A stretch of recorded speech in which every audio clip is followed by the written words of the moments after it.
Welcome to Real Estate Coaching Radio, starring award-winning real estate coaches and #1 international best-selling authors, Tim and Julie Harris.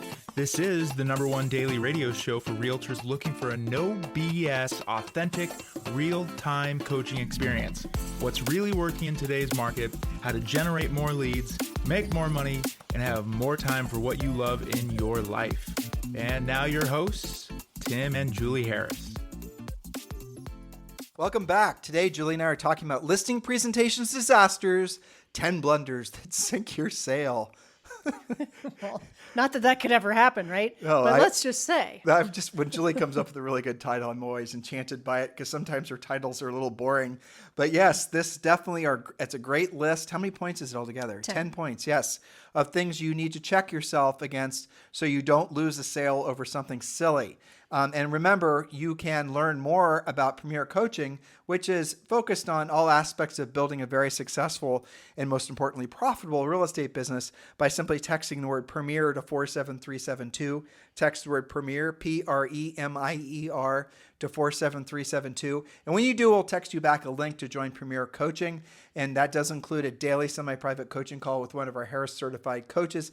Almost 4,000 agents from all over the United States and 24 different countries are part of our organization. We encourage you to join as well. It doesn't cost you anything. Text the word Premier to 47372. Julie? All right, so listing presentation disasters, 10 blunders that could sink your sale. Now, any one of these could sink your sale. And if you're falling into doing more than one of these, then for sure you could lose the listing. So let's just say you've worked hard to secure that next listing appointment, whether that's from a referral, a hot open house lead, or a social media connection. Now you're prepared and you're ready to shine. You've even used your pre-qualification script, gathered the seller's answers, and previewed the competition. You've rehearsed your objection handlers and you're ready to handle any of their worries. Your well-researched and beautifully prepared comparable market analysis is ready for in-person presentation. Well, after all of this preparation, don't let avoidable mistakes cost you the listing. Follow this simple checklist to excel and walk away with a signed listing agreement, securing the seller's confidence that you are the best choice to sell their home. Now, this is a checklist. If they wanted to get the notes, how can they do it? Well, go to harrisrealestatedaily.com. harrisrealestatedaily.com is our daily newsletter where all of these points live. It does not cost you anything. When you subscribe to harrisrealestatedaily.com, you'll not only get all of our notes, but that day's podcast as well, harrisrealestatedaily.com. So, Julie, this is funny as I'm reading your notes. Sorry for not previewing this part of today's pod. So I remember very many coaching calls from very experienced, seasoned veteran agents who had long track records of being very successful listing agents, listing basically every single listing they go on, or at least 9 out of 10. They followed our 7-step listing process. They, generated the lead, pre-qualified, sent the pre-listing pack, confirmed the appointment, all the things. They did all the things at the highest level, and they were basically 100% the most effective listing agent in their marketplace. All right, so then all of a sudden, I remember many times when they would show up to coaching calls and they'd say, I didn't get one. And I'd be like, what? You didn't get a listing appointment? How? Or they'd say, I didn't get 2, or I didn't list 3 or something. I went on 10 appointments. I only listed 5. And they'll say, I have all these voices that are just starting to drown out my ability to think clearly because this happens so many times. They'll swear, I'm doing exactly what I've always done. And then it's like, as a coach, I have to think to myself, well, what's changed? What's going on? But nope, I knew what to say. I said, so I want you to walk me through every single thing you did. Every single thing you did leading up to the appointment. And I'll ask them, did you send the pre-listing pack? Did you pre-qualify the seller? Did you ask all the questions? Did you get answers to all the questions? Did you send the pre-listing pack with all the added information? And usually I would find that they maybe skipped one step or didn't ask all the questions. So they weren't doing it at the highest level, right? They were starting to get lazy. And then it was like, okay, when you were actually on the listing appointment, how much did you stick to our listing presentation? And usually they'll say like, I did it exactly the way you've always taught me to do it. And then you start getting, as a coach, into asking questions about what they actually said and what actually happened. And then sure enough, you're going to find more things that they started to edit, they started to shortcut. Because here's the bottom line. Michael Phelps, it's one of I love this story because it's so powerful, right? So Michael Phelps, as you guys remember, he's not in the Olympics this year, but he won, I think it was 4 Olympics or 3 Olympics in a row. Yep. And he was obviously a phenomenal swimmer. So he had the same coach that would coach him to do the same damn thing every single day. And it was a 60 minutes interview. Some of you might remember this, where it was interviewing, going through the day of Michael Phelps. He got up every morning at 4 a.m. He ate more food than I think you and I eat in like a month. Okay. True. Yeah. Well, I mean, he was going to burn all those calories. Yeah. Then he'd show up at the pool at 4:30. He was always, and the coach would already be there. Not a lot, no niceties exchanged. No, how's it going? And, blah, blah, blah. The coach would just stand on the other side of the pool. Michael would jump in. And remember, we're watching this in 60 minutes. You guys can probably find this on YouTube. And he would, complain about how cold it was, the whole thing.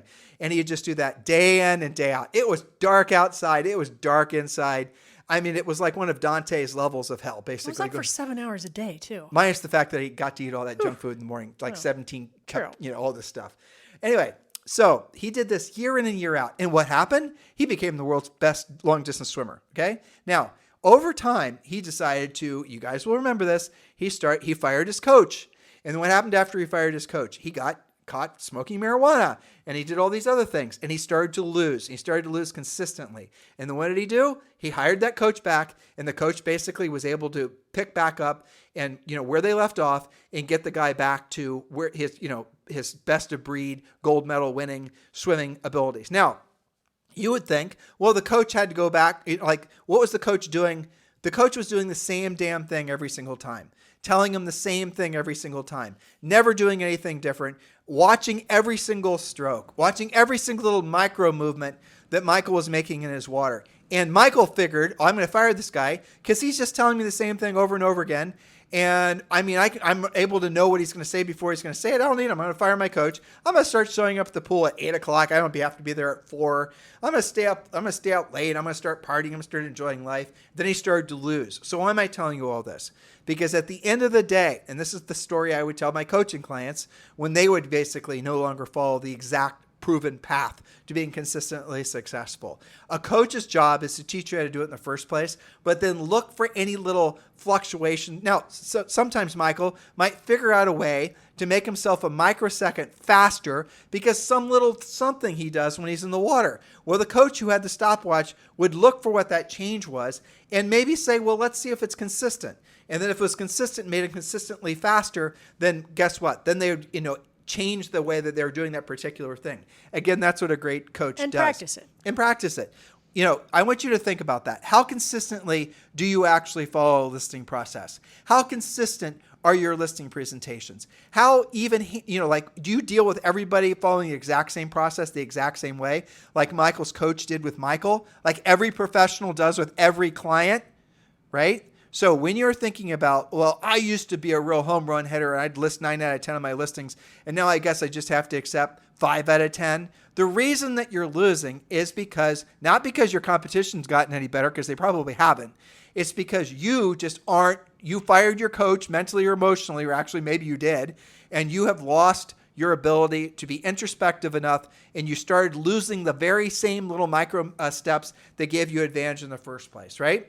So I'm going to tell you some of the things, and Julie's going to give you these 10 points, that we would look for somebody that was performing at a highest level, and then we're going to look to see if they started making any of those little, missteps, and that may be why they started to lose. Because in a highly competitive swimming pool when you're swimming for a gold, or a listing presentation when you're trying to list a sweet house and you're actually competing for that listing, or guess what? New reality check.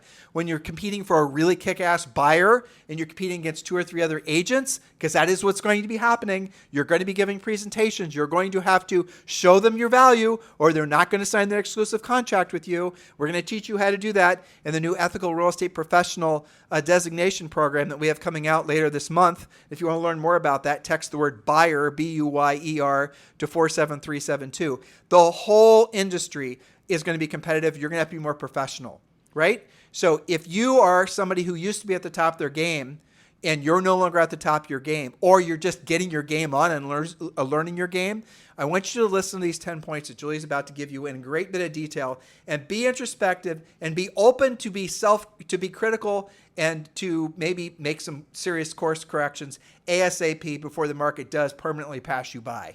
Very well said. And I like your example of Michael Phelps. I think there's a lot of sports. Didn't Tiger Woods do the same thing? Fire his coach and start losing and then have to get back to coaching. You know, he did. That was another there's example. a lot of examples of this. Well, you and I have done it, let's be honest, with kettlebells.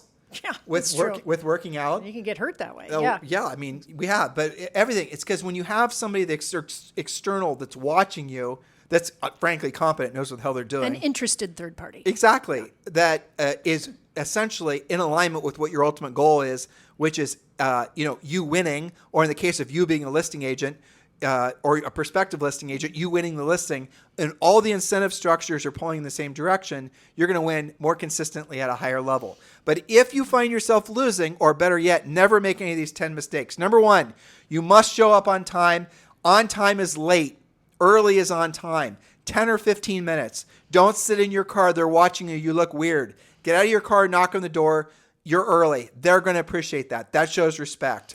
Budget extra time every time just to be safe. Let's say you get there early. So drive the neighborhood, observe other listings, see if there's a for sale by owner, and then you'll have even more knowledge when you arrive.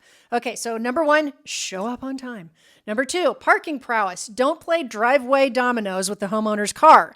Park on the street, allowing them to come and go without a vehicular obstacle course. Can we tell them a story? Yes. Okay, this is when Julie and I were first learning how important number two was. We went on a listing appointment. The lady of the house let us in. We were sitting at the kitchen table. This is before we really had our act together, but we still sold over 100 houses our first year in real estate. Yes, we did. And we were sitting with the lady. The husband comes home, and he's kind of pissed off. I mean, I don't know him. Julie doesn't know him. Grumpy. This was a competitive listing presentation. No center of influence in past client. He was grumpy. And then we sat there, arms crossed, didn't make any contact, didn't try to communicate with us. Fortunately for us, the lady of the house really liked us, wanted to list the house with us. She listed the house with us. And then we found out at the end of the listing appointment why he was pissed off. Because he was parked in the street, it was raining, and we blocked him from pulling into his garage. Yeah. Lesson learned. Yeah, I mean, that's an obvious mistake that you can fix. So don't get into this whole parking lot issue, right? And it could be their teenage kid is coming home. It could be their nanny has to leave and she's parked in. So just stay out of the driveway. All right, number three, strive for handshake harmony. Aim for a handshake that's just right, like Goldilocks porridge, right? It should be not too strong. Don't be a bone crusher. I hate it when people shake your hand and try and kill you.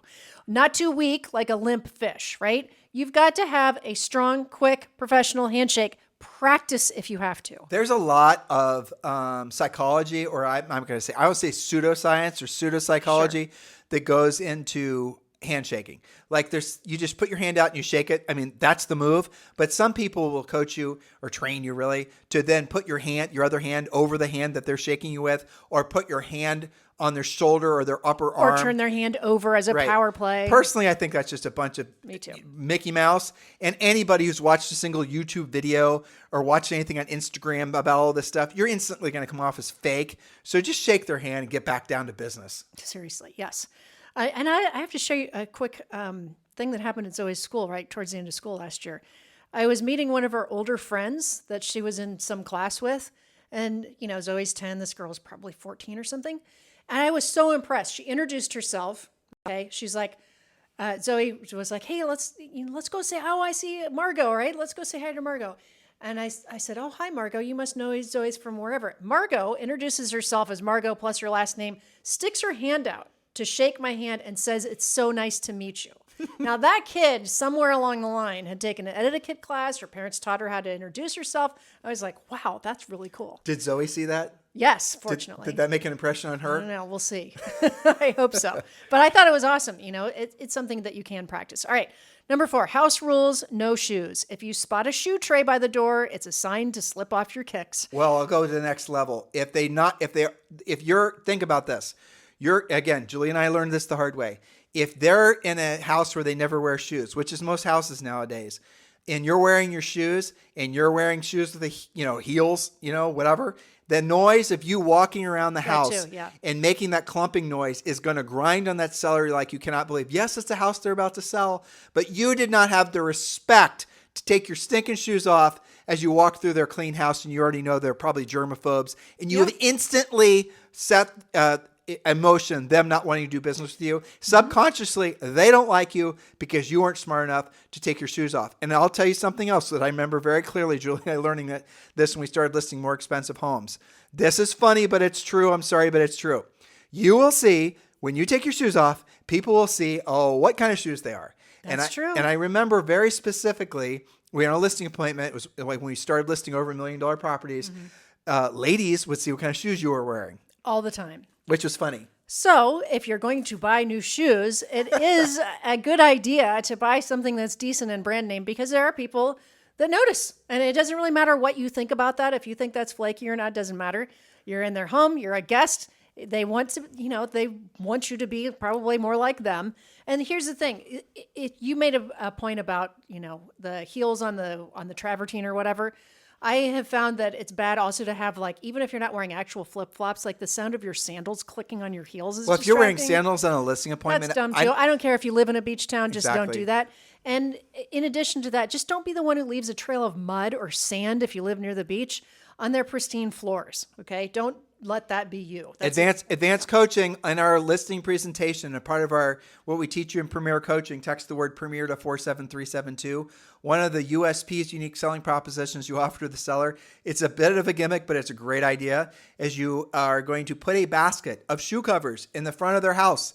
And the basket of shoe covers is going to have, guess what in it? Shoe covers. And there's a sign on it that says, please remove your, what was it say? Please remove your shoes or cover them to take care of the floors, which might someday be yours. That's right. So during listing, imagine you're talking with the seller and you're showing the seller maybe the actual basket, but probably a picture of it. So Mr. Seller, we're going to put this by the front door of your house so that, they're not tracking your house up. You don't have to vacuum it every time you have a showing. And oh, by the way, this also is leaving the impression upon the buyer that even though you're moving from the house, you do still very much care about the condition of the house, which subconsciously is going to convince, or at least going to lean the buyer towards the appreciation of the fact that you're, attentive to those types of things. You guys get it? It's all these tiny little micro steps that make the difference sometimes, when otherwise everyone's really good. Everyone has a great presentation. Everyone has a great personality. You and the other agents you're competing against, these tiny little coaching tips are how you win.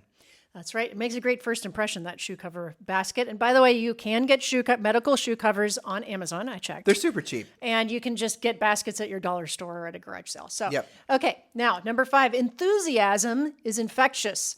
Bring your A game with energy and enthusiasm. When touring the home, be positive and complimentary. Maybe you don't love their wallpaper, but they do. Don't lose the listing by being boring or overly critical.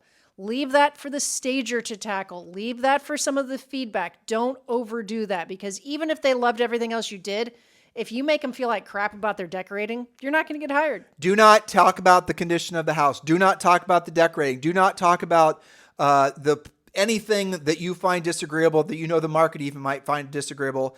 Do not do anything to talk yourself out of the listing. Your goal when going on the listing appointment is to, you followed our process. They've seen the pre-listing pack. They've already basically 90% decided they're going to list with you, is to not talk yourself out of the listing by saying dumb things. One of the dumb things you can say is if you walk in there and you start being a home inspector, acting like you're a home inspector. And even if you are a home inspector, your job is to help them position the house correctly in the market to reflect the buyer's expectations, price, condition, location. After they've signed the listing paperwork, if they want to, you can either yourself give them suggestions on decorating or redecorating the home, or you can then send in a stager, somebody that's going to give them the advice that maybe you don't want to have to be the bad guy for telling them that, guess what, chartreuse appliance is maybe not the thing, right? Or maybe having a bunch of mounts on the wall, maybe not. I mean, you guys get it. So think through this process. We teach you guys how to do all this in Premier Coaching.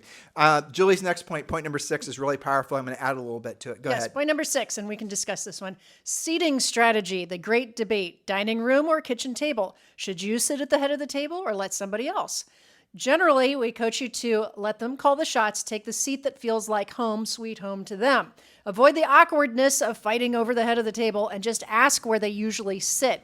Now, driver personalities, be especially aware of that point, because you're going to naturally be drawn to the head of the table. All right, Julie, you have a mom moment. You just got texted about Zoe, so you got to check your text. Yep, thanks. Okay, all right, so I'm going to talk a little bit about this. We, again, part of our listing presentation, I'm guys going to go through these points relatively quick. You show up early. You don't park in the driveway. You walk up to the front door, you ring the doorbell, they open the door, and then you say, Mr. Seller, before I take another step in your house, I want you to know, I know this for some of you, you don't want to use these words. You can change it ever so slightly, but don't get away from Julie's previous point, which is energy and enthusiasm. I want you to know that I'm 100% committed to getting this home sold. Now show me to the kitchen table. Okay? And again, you walk in, you're going to take your shoes off. You're going to then walk to the kitchen table. The seller, if hopefully it's a round table, that frankly makes it easy. Sit wherever the hell the seller tells you to sit. Avoid the dining room. Don't go to the family room. Go to the kitchen table, assuming there's a kitchen table. Why? Because the dining room is going to be too big and awkward, and they never use it except during the holidays. So it's just kind of a strange environment. Too formal. The family room, that's where they go and chill and have beer or whatever they do. You don't want to be there. You want to be at the kitchen table when you absolutely positively can. Now, when positioning people around the table, you sit where they ask you to sit, and they're naturally going to sit where they normally sit. So they're probably going to sit you in the kid's seat, right? And assuming, it's a couple, they're going to sit where they always sit. And then if you have to, if it's a square or rectangle table, do your best not to sit opposed to them. So if it's a square table and for some reason or let's say a rectangle table, don't put them on the opposite side. So if they're, for some reason, if they choose to sit side by side at a rectangle table, then you want to try to position yourself at the head of the table and just say it so it's basically you can communicate to them both easier. Why? Because subconsciously, psychologically, if you're sitting in opposition to them on the opposite side of the table, again, these tiny little micro steps will actually create a little bit of a thing that you're going to have to move past. They're going to feel more adversarial to you. That's just human psychology. I'm going to add something else. Whatever they offer you, minus alcohol. This is point number 7. Oh, it is? Okay, good. Yes, point number 7. Hospitality acceptance. I think this is where you're going. Yes, it was. Okay, when your prospective seller hands you water and cookies, say thank you and enjoy the treats. It's a small gesture that can make a big difference in building rapport. And maybe they just baked those cookies just for you. I know it feels like you're being more polite to say no thank you, but it's actually better to say yes thank you. Gosh, these look really great. So hospitality acceptance is important. For a lot. And now I agree with you, except if they're alcohol or whatever. Well, so a lot of people, and I've run afoul of this in my life. I'll admit it. Mm-hmm. Like I'll tell you guys a story. So we were over at Thanksgiving at Julie's house. And at the time I was, for whatever reason, I wasn't interested in having ham or something. I don't remember what it was. So her mom offered me ham. And I just had a bunch of turkey, and I wasn't wanting ham. This is stupid, but I'll make a point. Because this is where I became really aware of how for some people, the refusal of the food that they're offering you, they take it personally. So when I said, no, thank you, I was very polite. She took personal offense to that. And she held that against me for quite a while, right? And I didn't really realize the offense that I had been making. But indeed, it was there. So anytime I learned that when Julie, I was in my 20s, but still, I should have learned it by then, right? So if anybody offers you anything in a listing presentation, do not go, don't say no. Don't say no, thank you. Don't ask if it's gluten-free. Don't give them your list of the foods that you find objectionable and blah, blah, blah. Say thank you. It doesn't mean you have to actually eat it. Maybe at the end of the appointment, it's still sitting there. Just nibble. You could say, wow, I didn't even touch that. Do you mind if I take it with me? You guys get it? Yeah. We went on a listing appointment. I'll never forget this. And they told us, Julie's laughing, but it's true. They told us they were giving us marijuana brownies and they're putting them down. Now, I'm not saying the marijuana brownies wouldn't have made that listing appointment more enjoyable. Yeah, I remember that one. It would have. You remember this one? Should have brought them with us. House smelled like smoke. Exactly. But we told them, we said, yes, thank you. Yeah, and then we took them with us. And then we threw them out. Okay. But that happened. So adjust accordingly. But the point is that breaking bread together, whether that's a cookie or whether that's, they baked a loaf of bread for you, is kind of an innate human connection. And if you even subconsciously reject that, for some people, they're not going to say, oh, maybe I'm not going to list with you because you didn't take my cookie. It'll subconsciously. They're going to say, I didn't feel it. I just didn't feel a connection. Right. That's what I'm going to say. So if all other things are equal, you and this other agent have the same everything, listing price, listing commission, all the other things, right? In the mind of the sellers, everything's equal, but they ate that cookie and you said no because you did whatever on a diet, they're going to get that listing. I know it sounds stupid, It's But a that's dumb way to lose a listing. that's the way life works. It is true. Okay, now we're on the home stretch. Point number 8. Gratitude is the attitude. Whether you clinch the listing on the spot or not, send a thank you card. It's like sprinkling gratitude confetti on your client's day, and you may be the only one who's that thoughtful. All of my coaching clients do this, by the way. You're competing from the moment you set the appointment to the time they sign the agreement. So at the very least, send a thank you card. And I'll give you this suggestion as well, is if you should always, and we teach you to do this in Premier Coaching, we certainly teach you to do this in our personalized one-on-one coaching programs, you should always be closing on the listing paperwork while you're at the listing appointment. Be back so if they say, call me back, I'm going to have to do this, I'm going to do the other thing, and they're putting you off, we're going to teach you how, well, frankly, if you are in a situation where you've been there and you presented to them and they're still not wanting to sign the paperwork, I'll give you guys a little script. Mr. Seller, listen, I found that 9 times out of 10, after I've talked with somebody, you've asked all the questions, you know that they're saying, I have no more objections, I just want to think about it. Okay, Mr. Seller, thinking about it's important. This is a big decision. But I found 9 times out of 10, when someone's not moving forward with me at this point, after we sat down and talked, that it's most likely because we're not in alignment about something like price or something else. So, Mr. Seller, if there was maybe 1 or 2 things that are still standing in the way of us moving forward, the things you want to think about, what would those things be? Because frankly, I won't be able to sleep tonight if I don't feel like I did a really great job answering all your questions. That's right. Then answer their questions. Right. And then they're going to tell you, and here's what you're going to discover. If you followed our listing presentation, if you followed the 7-step process, if you pre-qualified, sent the pre-listing pack, done all the things, at the end of the appointment, if they're not moving forward with you and they're not signing the listing contract, it's almost, and you're the last person that they're interviewing, which is what we suggest you do. It's almost always because of the price. And you did not pre-qualify completely. Remember I was telling you the Michael Phelps thing? One of the questions in the seller pre-qualification script that we give you as part of Premier Coaching is it's one of the, it's a script where you're pre-qualifying the seller, but one of the questions is asking them what they think the home is worth. Oh, you're saying, we never asked that in my marketplace. I know that's not the script. The script is, so Mr. Seller, listen, I'm going to be spending, maybe 3 or 4 hours working on a CMA. It's basically an agent's version of an appraisal. Not the same, but it's in essence what I'm doing.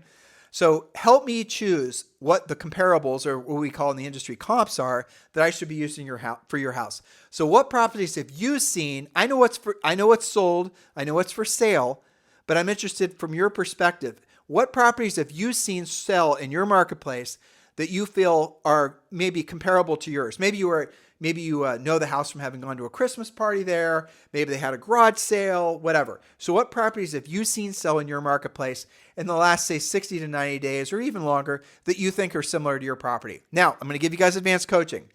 Every single seller on planet Earth, minus the absentee owners, but even them, have an opinion what their house is worth. And if they say they don't have an opinion what their house is worth, they have an opinion, but they know their opinion is more than what it's probably worth, right? So you need to root out of them that, yes, I know my house is worth, based on all the previous comps, $1 million, but because I did this, that, and the other thing, put in a new pool or whatever, I think it's $1.3 million. You need to pull out of them through that question that I just gave you. They'll say, for example, they'll say, well, this house sold, I know this property sold for this property sold for this. And the next question you're going to ask is, well, compared to those properties, how do you think your house compares? And they're going to say, well, this one had a bigger backyard, but this one is on a busy road. But neither one of these had a pool. And I just put in this pool. And let's say it's a marketplace where the market wants a pool, Texas, for example. And you're going to say, okay, well, so I understand your pool is going to definitely make your property worth more value in our marketplace. So now you know what the seller is thinking. You guys get it?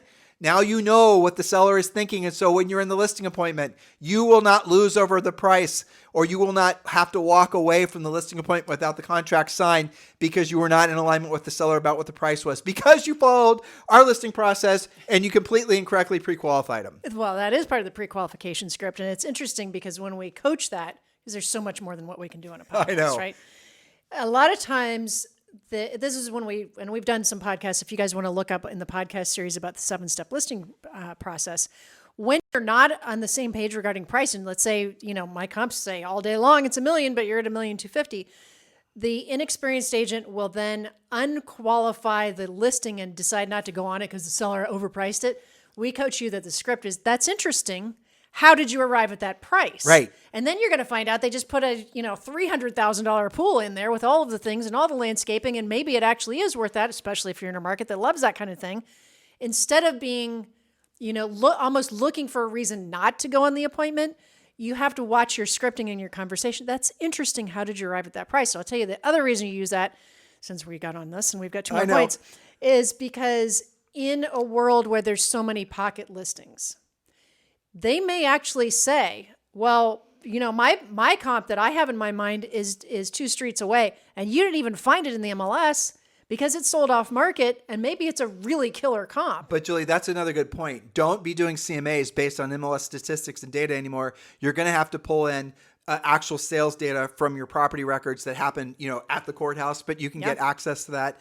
Your broker might have that, or you might need to get it yourself, but you're going to have to expand. And also, this is where it gets more complicated. You're going to have to start factoring in if there's new construction that's competing in your market, how that actually might positively or negatively affect the price, because the seller is going to know.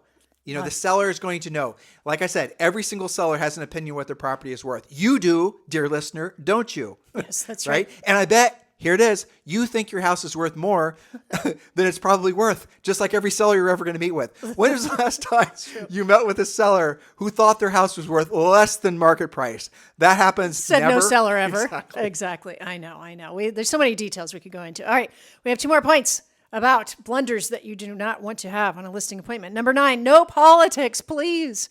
Keep the conversation neutral like Switzerland.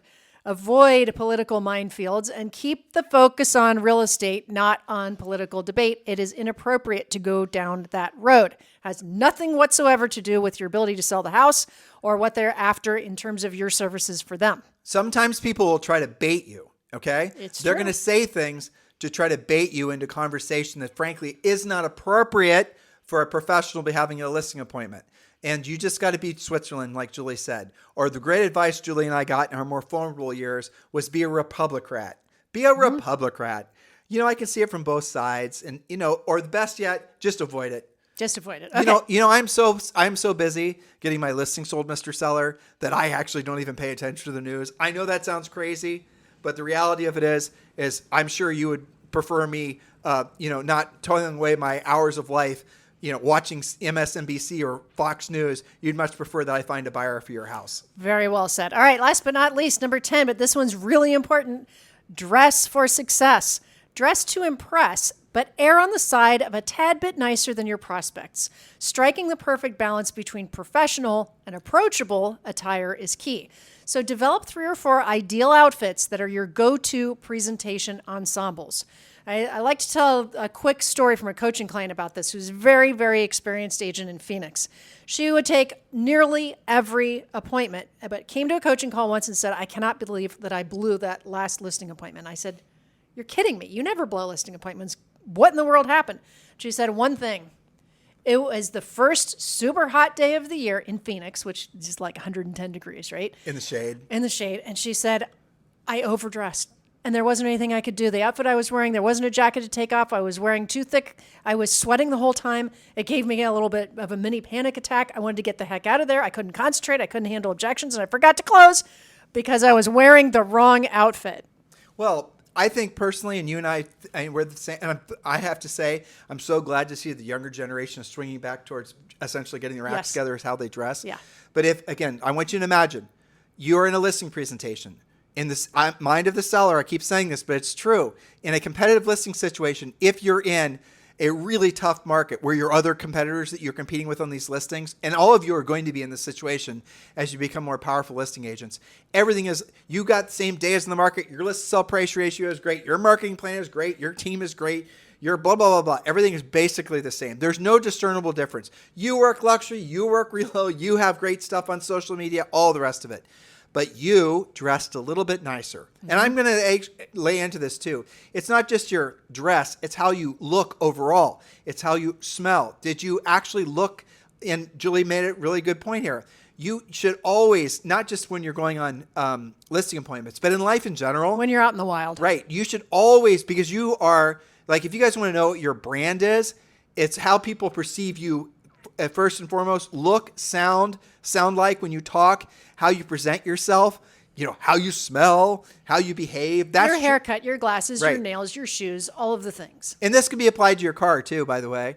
So yeah. always dress a little bit nicer than what your how you normally dress, or how, rather I should say, not how you normally dress, but how the marketplace dresses. It's just a little bit nicer. And I want you to tell the story. So Julie, as you guys may remember, was a professional flautist, and she used to play piccolo in several orchestras. And when we were in Columbus, she used to be, what was it, Columbus Symphony Orchestra, right? Westerville Symphony Orchestra. Westerville Symphony. Yeah. So she would show up.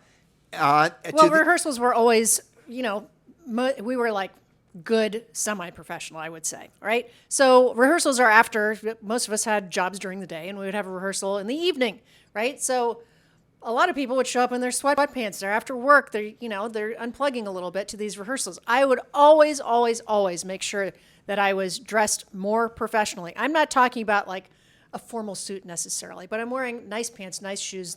My hair's done. I've got a nice watch on. I have my act together. I've got a good music bag, all of the stuff. I even always had a nice pencil. To this day, I have nice mechanical pencils, right?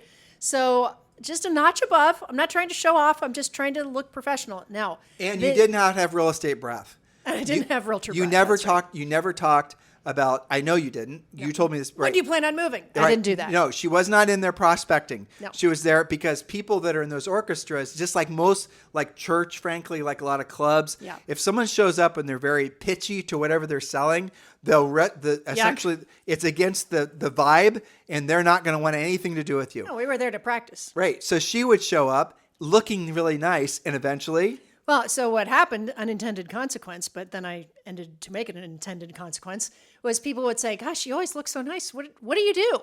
Which walks you right into the Ford script, family, occupation, recreation, dreams. I'm in real estate. What do you do? And then the conversation goes from there. And then naturally they're going to ask, how's the market? Sometimes I would say I just came from a closing. That opens up the conversation. And we did do quite a few real estate deals from my orchestra friends. It was in our 4 years, in our fourth year, you and I used to follow our own coaching, and we had a dry erase board where we write all the, we had lists, all the actually it was closed transactions. Yep. Buyers were blue, sellers were red. Mm-hmm. We obviously had spreadsheets and CRMs, but the dry erase board was the ultimate accountability. Our goal every year was to sell 200 homes, so we'd number 1 through 200, and every time we'd have a closing, we'd write the address of the buyer, the address of the, closing in blue up on the board. You guys get the gist of it, right?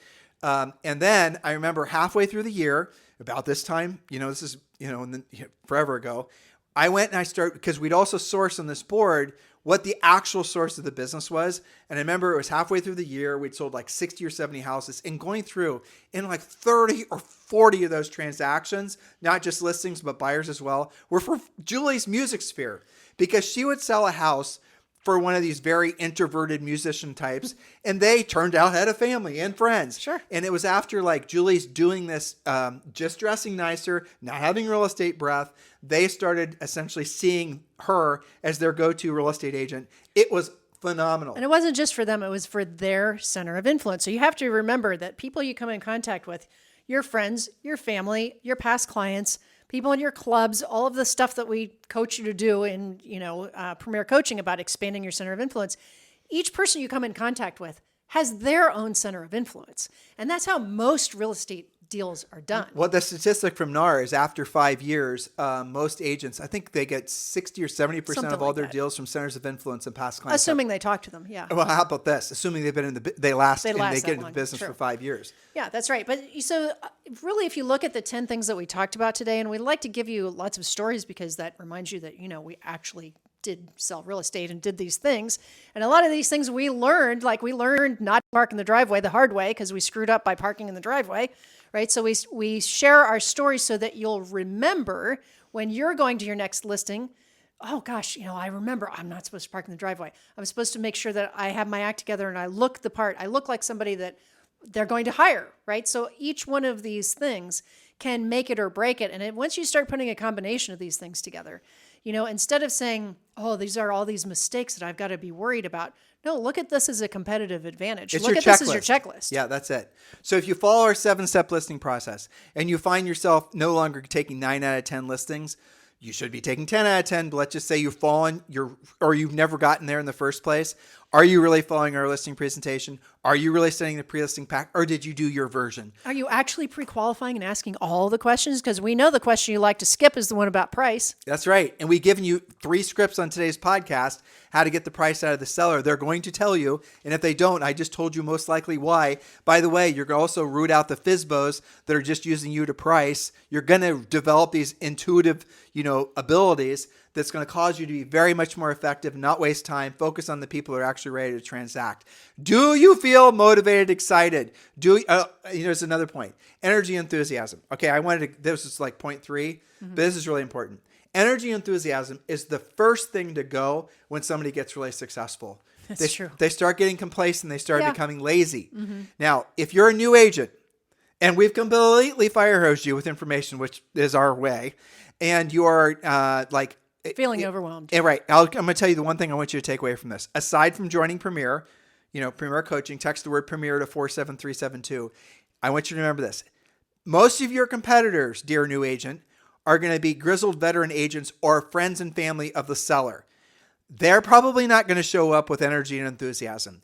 If you show up with energy and enthusiasm and you do a hodgepodge version of everything we've just taught you how to do, you're still going to win, because people are attracted to people that have energy and enthusiasm. And I'm going to tell you how I learned that. Okay. Julie and I were going typically on 1 to 3 listing appointments a day. And I was not taking 9 out of 10 listings. I started to lose my own ratio. And we would always call the seller afterwards if we didn't take a listing and find out why. And I found out, I only had to learn this lesson once. The seller said, well, I don't know why. I mean, Julie and I were so much better than the agent that they listed with. It was like a new agent that they ended up listing with. We had track record success. We had sold 1 billion houses in their neighborhood, all the things, right? They said, well, she asked for the listing and she just seemed more excited about it. Oh no, that isn't what they said. They said, seemed like she believed in the house. What the hell does that mean? I remember that. Yeah, I'll never forget that. Because it stung. Well, it did sting. Because that was just me being lazy and not showing enough energy and enthusiasm for the house. That's right. And, in certain houses, you can be more or less enthusiastic about naturally. So that's why one of our points is, you walk in and every single wall has wallpaper on it and you don't like any of it. It's not your house. You're not going to buy it. Be careful that you don't lose your energy and enthusiasm. Never say anything negative, ever, ever, ever. About anything. Not online, not in person. Don't say anything negative. They have 17 cats and you hate cats. Don't even talk about it. They're not your cats. What if you're really allergic to them, though? Well, you'll sneeze your way out of that one, but yes. All right, guys. So your homework from today's podcast, I'm going to give you 2 things. If you've not yet done it, get on the list to be part of the new Ethical Real Estate Professional designation. That program launches in a matter of weeks. We're only going to allow 100 agents to enroll in that program. We've talked about it all week. I won't do it anymore. Just text the word buyer to 47372. The rest of you who want to focus on becoming listing agents, which should be all of you, by the way, we made it very easy. You can join Premier Coaching for free. Text the word Premier to 47372, or you can just go to premiercoaching.com. Julie, what are we talking about next week? Next week, we are talking about, there's a 4-part series. I can't remember off the top of my head. Why did you do that to me? I know, because it's fun for me to catch you off guard. Oh, I know. 100 day, how to make 100,000 in the next 100 days. Oh, there you go, smarty pants. You guys have a fantastic day. We'll talk to you on the show tomorrow. This podcast is a part of the C-Suite Radio Network. For more top business podcasts, visit c-suiteradio.com.